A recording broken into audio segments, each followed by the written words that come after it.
আল্লাহ রাব্বুল আলামিন সূরাতুল আসর সময়ের কসম করলেন। এই সূরার মধ্যে আল্লাহ রাব্বুল আলামিন বলেন ওয়াল আসর সময়ের কসম, ওয়াল আসর সময়ের কসম। পৃথিবীতে এত কিছু থাকতে আল্লাহ রাব্বুল আলামিন কেন সময়ের কসম করলেন শোনার দরকার আছে না নাই? এত জিনিস পৃথিবীতে থাকতে আল্লাহ রাব্বুল আলামিন সময়ের কসম কেন করেছেন? সময়ের কসম এই জন্যই করলেন। আর এমন একটি সময়ের কসম করলেন আসর। আসর শব্দের অর্থ হচ্ছে সময়, যুগ অথবা কাল।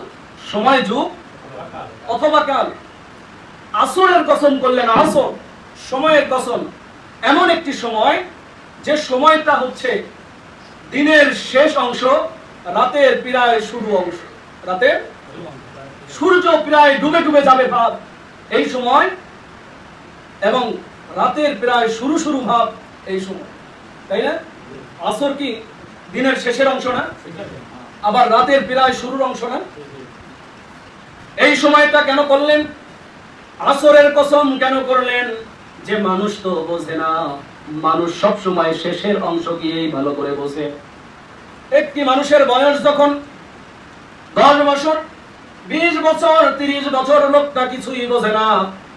মানুষটার বয়স যখন চলে যায় 50-এর গণ্ডি পার হয়ে যায়, এই মানুষটা সবে মাত্র কিছু বুঝতে থাকে, সবে মাত্র কেবল বুঝতে থাকে। আর এই মানুষটা বলতে থাকে, এই মানুষটা বলতে থাকে, হায় রে জীবনের সময় করলো কোন কাজে ব্যয় করলাম। ওই 50 বছর 60 বছর বয়সে মানুষটা আফসোস করতে থাকে। এখন আপনারা বলেন তো, এই 60 বছর বয়সে আপনি আফসোস করলেন, এই সময়টা কি আপনার জীবনে আবার ফিরে আসবে কি? আসবে?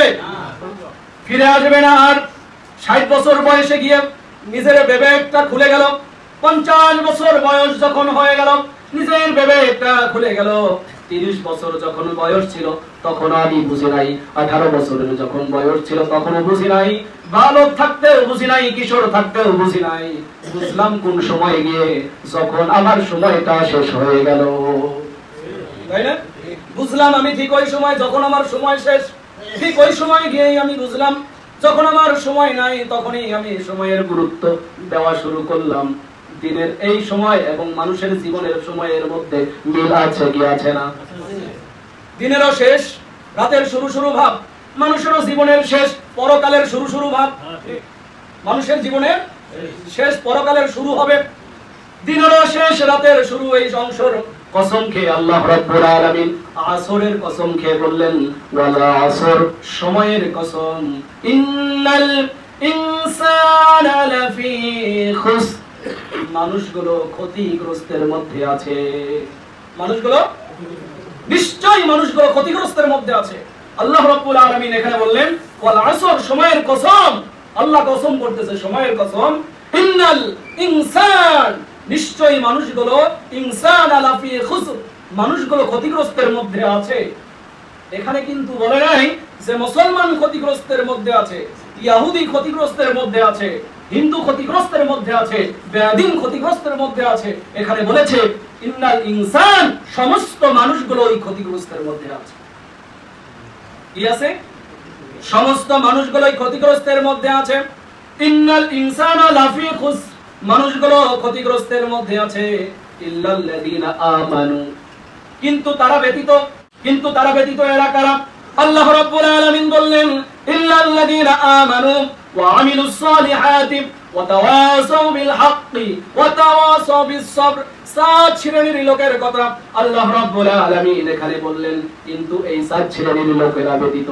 তাফসীর কারকরা লিখেন, সূরা আসর যখন লেখা শুরু করলেন, তাফসীর কারকরা লিখতেছেন পুরা কুরআনুল কারীম যদি নাযিল না হয়ে সূরা আসর নাযিল হয়ে যেত, পুরা কুরআনুল কারীম যদি না নাযিল হয়ে সূরা আসর নাযিল হয়ে যেত, তাহলে মানব জাতির কল্যাণের জন্য এই সূরা আসর যথেষ্ট হয়ে যেত। তাহলে কেমন গুরুত্বপূর্ণ সূরা, একটা খেয়াল করেছেন? 30 পারা না নাযিল হয়ে যদি সূরা আসর নাযিল হতো, সূরা আসর নাযিল হতো, আর এই সূরা আসর মানুষ বুঝতো, তাহলে এই সূরা আসর মানুষ জাতির জন্য, মানব জাতির জন্য কল্যাণ হয়ে যেত। সুবহানাল্লাহ। ইল্লাল্লাযীনা আমানু, 1 নাম্বার পয়েন্ট। এখানে চারটা পয়েন্টের কথা আল্লাহ রাব্বুল আলামিন বললেন। এক নাম্বার পয়েন্ট, ইল্লাল্লাযীনা আমানু, যারা আল্লাহ রাব্বুল আলামিনের প্রতি ঈমান এনেছে। কার প্রতি? আরো জোরে বলেন, কার প্রতি? চার শ্রেণীর লোকের কথা এই সূরায় আল্লাহ রাব্বুল আলামিন বললেন, যদি এই চার শ্রেণীর লোকের মধ্যে আমি পড়ে যাই তাহলে আমার কপাল ভালো। চার শ্রেণীর লোকের মধ্যে যদি আমি পড়ে যাই আমার কপাল ভালো। আর যদি এই চার শ্রেণীর বাইরে আমি পড়ে যাই, এক শ্রেণীও যদি আমার কম হয়, এই একটা পয়েন্টও যদি কম হয়, তাহলে আমার কপাল খারাপ। জীবনের সাথে মিলাই নিব তো আজকে ইনশাআল্লাহ। 2-1 মিনিট এদিক ওদিক হলে কি রাগ করবেন? চার শ্রেণীর লোকের কথা বললেন। এক নাম্বার, যারা আল্লাহ রাব্বুল আলামিনের প্রতি ঈমান এনেছে। কি করেছেন? যারা আল্লাহর প্রতি ঈমান এনেছে, গায়েবের প্রতি ঈমান এনেছে। এক নাম্বার তারা ব্যতীত। এবার আপনাদের কাছে প্রশ্ন, ঈমান আনা আর পাওয়া জিনিস কিন্তু এক না। আল্লাহ রাব্বুল আলামিন বললেন, যারা আমার প্রতি ঈমান এনেছে, যারা আমার প্রতি ঈমান এনেছে। ঈমান আনলো কারা? ঈমান আনছে যারা, তারাই হচ্ছে সাহাবায়ে কেরাম। ঈমান আনলো যারা, সাহাবায়ে কেরাম তারা। ঈমান আনছে যারা, নবীন, সালিহিন, সিদ্দিকিন তারা। এবার প্রশ্ন হচ্ছে, আমরা কি ঈমান আনছি না পাইছি? প্রশ্নের উত্তর হলো, আমরা তো ঈমান পেয়েছি। ঈমানটা কিভাবে পেলাম? যে পৈতৃক সূত্রে এই বাড়ির মালিক হলো আমার দাদা। দাদা যখন মারা গেল, দাদার সম্পদের মালিক হচ্ছে আমার বাবা হকদার। বাবা যখন মারা গেল তখন আমি হকদার। আমিও যখন মারা গেলাম তখন আমার সন্তান হকদার। আমি মুসলমানের ঘরে জন্ম নিলাম, আমি মুসলমান। ইহুদির ঘরে জন্ম নিল সে ইহুদি, খ্রিস্টানের ঘরে জন্ম নিল সে খ্রিস্টান। এইভাবে পৈতৃক সূত্রে ঈমান পেলাম। কিন্তু ঈমান কি আমরা আনতে পেরেছি কিনা? ঈমান তো পৈতৃক সূত্রে পেলাম। ছাগলের পেট থেকে জন্ম নিলে ছাগল, গরুর পেট থেকে জন্ম নিলেই গরু, মানুষের পেট থেকে জন্ম নিলাই এই জন্যই মানুষ। ইমানদারের পেট থেকে জন্ম নিয়েছি, মুসলমানের পেট থেকে জন্ম নিয়েছি, এই জন্যই মুসলমান। এখন মুসলমানের ঘরে জন্ম নিয়ে এই মানুষগুলোর চরিত্র কিন্তু মুসলমানের মতো থাকে না। এই মানুষগুলোর চরিত্র হয়ে যায় ইহুদি খ্রিস্টান ভক্তদের মতো। আমরা পেলাম ঈমান পাওয়ার কারণেই 30 দিন রোজা রাখলাম, ঈদের পরের দিন ঈমান নাই। ঠিক কিনা? 30 দিন রোজা রাখার পরে ঈদের পরের দিনে ঈমান হারালাম। ঈমান যদি আমরা আল্লাহ রাব্বুল আলামিনের প্রতি ঈমান আনতাম, বেলালকে যেভাবে মারতে মারতে শহীদ করা হয়েছে, বেলাল ঈমান বিক্রি করে নাই, সুমাইয়া ঈমান বিক্রি করে নাই, সাহাবায়ে কেরামরা ঈমান বিক্রি করে নাই, প্রত্যেক নবী ঈমান বিক্রি করে নাই। প্রত্যেক নবী রাসূলের ঈমানের পরীক্ষা করা হয়েছিল। প্রত্যেক নবী রাসূল সাহাবীদের ঈমানের পরীক্ষা করা হয়েছে। ঈমানের পরীক্ষা ছাড়া খোদার কসম আপনি কবরে যাবেন আর আপনি আন্দাজি পাপ পেয়ে যাবেন, এটা এত সহজ বিষয় না। ঈমানের আপনার পরীক্ষা হবে। ঈমানের পরীক্ষা আপনার হবেই হবে 100%। ঈমানের আপনার পরীক্ষা হবে। ঈমানের পরীক্ষা ছাড়া আপনাকে কোনোদিন মাফ দেওয়া হবে না। প্রত্যেকটা নবী রাসূলের ঈমানের পরীক্ষা হয়েছে। হযরত ইব্রাহিম আলাইহিস সালাতু ওয়াস সালামকে আগুনের কুণ্ডের মধ্যে শুয়ে দেওয়া হয়েছে।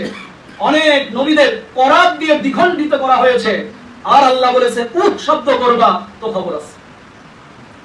বর্তমান সময়ে যারা ঈমানের পরীক্ষা দেয় তাদেরও ফাঁসির মঞ্চে যাওয়া লাগে। কথা বলেন ঠিক কি না? ঈমানের পরীক্ষা আপনার দেওয়াই লাগবে। আর আপনি যদি সহজভাবে ঈমান পান তাহলে আপনার ঈমান আসবে একদিক দিয়ে আর যাবে আরেক দিক দিয়ে, তাই না? তাহলে 1 নাম্বার পয়েন্ট কি বলেন? আল্লাহর প্রতি যারা ঈমান আনছে। এবার প্রশ্ন, আমরা কি ঈমান আনলাম কি? আমরা ঈমান আনছি?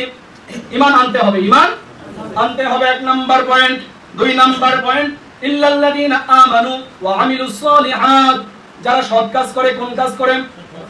ইল্লাল্লাযীনা আমানু ওয়া আমিলুস সালিহাত, যারা সৎ কাজ করে, আমলে সলেহ করে। কি করে? যারা আমলে সলেহ করে, ভালো কাজ করে, মানব জাতির কল্যাণের জন্য কাজ করে। মানব জাতির কল্যাণের জন্য যারা যারা কাজ করে তার নাম হলো আমলে সলেহ।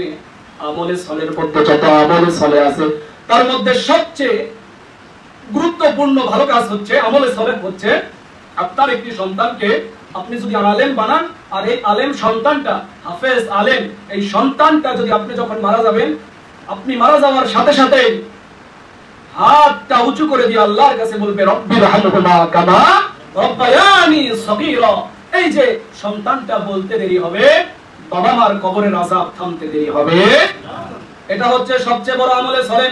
নেক সন্তান পৃথিবীতে রাখা হচ্ছে আমলে সলেহ। রাসূলুল্লাহ সাল্লাল্লাহু আলাইহি ওয়াসাল্লাম বলেন, তোমাদের কান দিয়ে শুনতেছো কিয়ামত হবে। কিয়ামত হবে, কিছুক্ষণের মধ্যে কিয়ামত হবে। তার আগ মুহূর্তেও তোমরা একটা চারা গাছ লাগাও। কি গাছ? গাছের চারা লাগাও। এই গাছের চারা কিয়ামতের দিন মহা মুসিবতের সময় আমলে সলের সওয়াব তুমি ওই সময় পাবা। সুবহানাল্লাহ। তাহলে কত গুরুত্বপূর্ণ আমলে সলে। ভালো যত কাজ আছে সমস্ত ভালো কাজ মানব জাতির কল্যাণের জন্য, যত কাজ আছে সমস্ত কল্যাণের কাজ হচ্ছে আমলে সলে। 2 নম্বর পয়েন্ট। কয় নাম্বার? এবার আমি কি আমলে সলে করি? বলেন করি। যদিও টুকটাক করি, যতটুক মানুষের উপকার করি তার চেয়ে বেশি ক্ষতি করি। কথা বলেন ঠিক কি না? যতটা মানুষের ভালো করি তার চেয়ে বেশি ক্ষতি করি। আর যদি কাউকে একদিন উপকার করি তাহলে সে বলার আগে আমি তো সারা গ্রামে ঢোল পিটাই বলি অমুকের উপকার করে আসলাম। কথা বলেন ঠিক কি না? সে বলার আগে আমি নিজেই বলি অমুকের উপকার করে আসলাম। সম্মানিত হাজিরিন, 2 নম্বর পয়েন্ট কি বলেন? জোরে বলেন। আমলে সলে। জোরে বলেন না। আমলে সলে নিজের জীবনের সাথে মিলাই।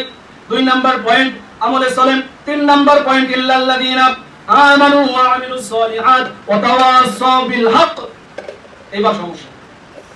ওয়া তাওয়াসাউ বিল হক। জোরে বলেন না। ওয়া তাওয়াসাউ বিল হক। জোরে বলেন হক। এইবার সমস্যা। সারাদিন ভালো ছিলাম কিন্তু এইবার সমস্যা। ইল্লাল্লাযিনা আমানু ওয়া আমিলুস সলিহাতি ওয়া তাওয়াসাউ বিল হক। হক পথে চলতে হবে। কোন পথে? হক পথে চলতে হবে। হক কথা বলতে হবে। কালাকে কালাই বলতে হবে, সাদাকে সাদাই বলতে হবে। এই যোগ্যতা আমার মধ্যে থাকতে হবে। কি করতে হবে? সাদাকে সাদাই বলতে হবে। আপনারা কি রাগ করেছেন নাকি? এই ঈদের পরের দিন থেকে এই পর্যন্ত খালি গরুর গোশতই খাইতেছে। শরীরে জোর নাই নাকি খাইতে খাইতে পেটের অবস্থা খারাপ হয়েছে? হ্যাঁ, তাহলে একটু 2-1 বার কথা বলেন না। 3 নাম্বার কি বলেন? ওয়াতাওয়াসাউ বিল হক।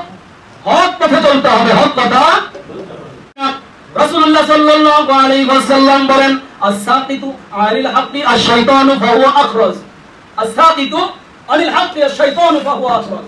যে ব্যক্তি হক জানে যে এটা কালো, কালো বলে না, সাদা, সাদা বলে না, সত্য মিথ্যা বলে না, হক জেনে হক কথা বললো না, রাসূলুল্লাহ সাল্লাল্লাহু আলাইহি ওয়াসাল্লাম বলেন এই হচ্ছে টাটকা বোবা শয়তান। জোরে বলেন না। টাটকা বোবা শয়তান। বোবা যেমন কথা বলতে পারে না, ইমাম সাহেব বলার পরেও জানার পরেও বলে না, এই ইমাম হচ্ছে বোবা শয়তান ইমাম। ঠিক কি না? সম্মানিত হাজিরিন, তাহলে 3 নাম্বার কি?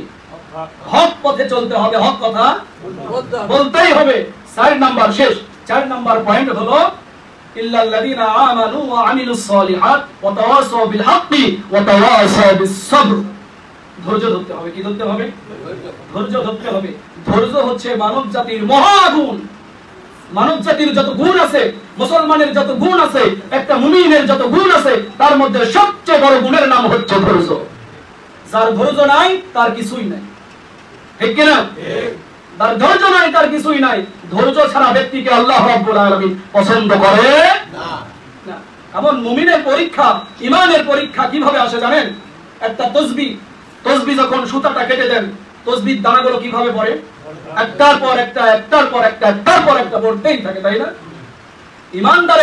ঈমানের পরীক্ষা ঠিক এইভাবে হয়। ঈমানদারের ঈমানের পরীক্ষা আল্লাহ রাব্বুল আলামিন একটার পর একটা, একটার পর একটা, একটার পর একটা ঈমানের পরীক্ষা চলতেই থাকে।